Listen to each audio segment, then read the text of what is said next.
예, 최근 전 세계에 딱 한 대만 있다는 포르쉐 차량이요. 미국 경매 시장에 등장해 화제였었습니다. 바로 이건희 전 삼성전자 회장을 위해 1989년에 특별하게 만들어진 희귀 모델인데 경매가 있었는데 과연 어떻게 됐을까요? 먼저 이건희 현대그룹 그룹 회장의 목소리부터 들어보시죠. 맨날 밥 먹고 옷 입고 같은 넥타이 메고 있으니 변화를 못 느끼고 있어요, 여러분이. 반도체가 어떻게 변해가고 전 세계 인류 기업의 기술력이 어떻게 바뀌어가고 있고 내 자신이 덩어리에 진땀이 바삭바삭 날 대로 변하고 있는데도 예, 저렇게 이건희라고 쓰여 있죠. 엔진에 쓰여 있습니다.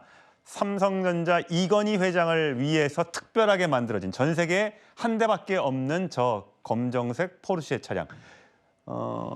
예상 낙찰가가 한 5억에서 한 7억 정도 할 것이다라는 이제 전망이 있었는데 유찰이 됐다고요? 네, 아직 판매는 되지 않았습니다. 예. 근데 저 차량이 맨 처음에 만들었을 때 가격이 한 3억에서 4억 원대인 것을 생각해 보면은 거의 한 40년이 지난 이후에도 더 비싸게 파는 것 때문에 이 가격대에 대해서 조금 망설임이 있을 수 있을 것 같은데 하지만 양산형 모델이 아닙니다. 1989년에 오직 이건희 회장 한 사람을 위해서 만든 맞춤형 모델이고 게다가 또 주행 거리가 짧습니다. 2,560km, 60m 정도이기 때문에 이 차량이 굉장히 성능이나 상태도 양호하게 유지가 되고 있다는 거죠. 그렇기 때문에 이렇게 명패가 들어갈 만큼 굉장히 소장 가치가 있는 제품이기 때문에 한 차례 유찰을 거쳤지만 추후 이런 콜렉터들을 통해서 판매가 될 것으로 예상이 됩니다. 예, 김수희 변호사. 사실 이건희 회장은 100대 넘는 고급차를 보유한 자동차 매니아로 알려져 있었잖아요. 그에 비해서 그의 아들 이재용 회장은 국산차를 많이 타고 있더라고요. 네, 그렇습니다. 사실 이재용 회장은 최근에도 이제 제네시스의 제네시스 차량을 이용하고 있고요. 예, 현대차죠? 예. 네, 맞습니다. 그리고 개인적으로는 팰리세이드를 평소에 운전한다고 하더라고요. 정의선 회장의 결혼식에도 현대차를 타고 나타나셨고요. 그래서 어떻게 보면 아버지와 조금 다르다. 아버지는 수입차에 워낙 관심이 많으셨고 예. 또 수백 대를 보유하고 있을 정도로 자동차 매니아로 불려졌는데 이재용 회장은 그와 달리 좀 더 현대차 그룹 국산차를 좀 더 어떤 공식성상에서 애용하는 모습을 보여주고 있습니다. 예, 김수희 변호사. 근데 삼성 이건희 회장의 상속 자산이 그때 20조인가 그래서 상속세만 12조, 전 세계에서 가장 많은 상속세가 부과됐다라는 얘기가 있었는데 그 납부가 끝났습니까? 네, 아직까지 끝나지는 않았고요. 사실 우리나라 사상 최대의 상속세였죠. 상속 재산이 26조 원이었고요. 상속세만 12조 원이 넘었습니다. 그래서 아무리 삼성과 일가라고 해도 상속세를 분할해서 납부하는 방법을 택하셨고 이제 거의 다 납부가 끝났고 한 차례 정도 남았다고 합니다. 예. 아마도 이러한 이제 자동차 같은 경우에도 사실은 거의 이제 상속 받을 때 한 500억 원 정도의 자산이었거든요.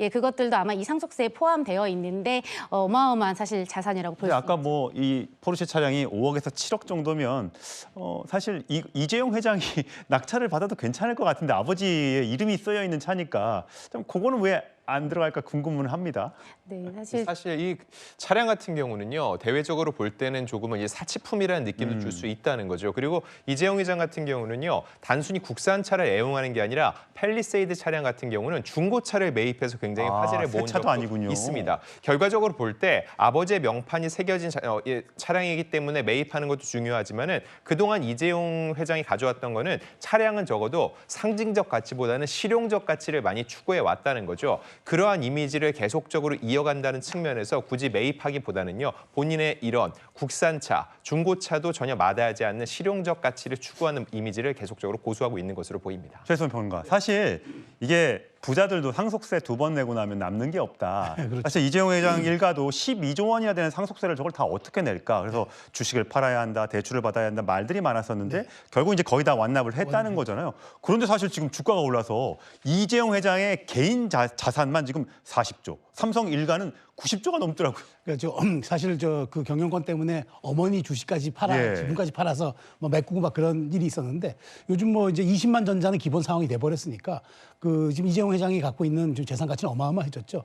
근데 이제 이재용 회장이 늘 끊임없이 느끼는 것들이 이 20만 전자가 사실 작년만 하더라도 5만 전자 치욕이 있었어요. 아, 예. 그 시절을 겪어서 20만을 왔는데 그럼 이게 과연 앞으로도 계속 유지될 것이냐 예. 이런 측면은 좀 들여다볼 필요가 있는데 그러다 보니까 끊임없는 긴장감을 강조하고 직원들과 임직원들에게 여러분들 사직생의 각오로 임하라고 하는 것 같아요. 그러니까 그런 측면이 실용주의 이재용 회장의 또 하나의 그 이면, 네. 승부사적 이면이 보이는 것 같습니다. 김진욱 특보. 사실 이재명 대통령이 상속세 관련해서 그때 대통령 때 그 공약 내지 혹시 않았습니까? 그래서 이제 상속세율을 어떻게 정할 건가 하는 부분, 특히 우리가 지금 상속세 부분에 대해서 뭐 일부 많다라고 예. 느끼는 분들도 계시지만 사실 이제 상속세 같은 경우에 이제 불로소득이다 해서 이 부분은 조금 더 강화시켜야 될 필요가 있다라는 주장도 지금 사회적으로 많이 대두되고 있습니다. 예. 이 부분에 대해서는 아직 뭐 당에서 입장을 정한 게 없기 때문에 지금 현재의 세율에 대해서 변화가 있을 거다 이렇게 얘기할 수는 없을 것 같고요. 지금의 상황을 앞으로 당분간은 현재 시점 정도에서는 계속 유지가 되지 않을까 이렇게 판단되고 있습니다. 근데 공론화를 시켜서 어떤 법적 어떤 제도적 보완이 필요한지 한번 검토를 해봤으면 좋겠습니다. 다음 주에 6위로 가보겠습니다.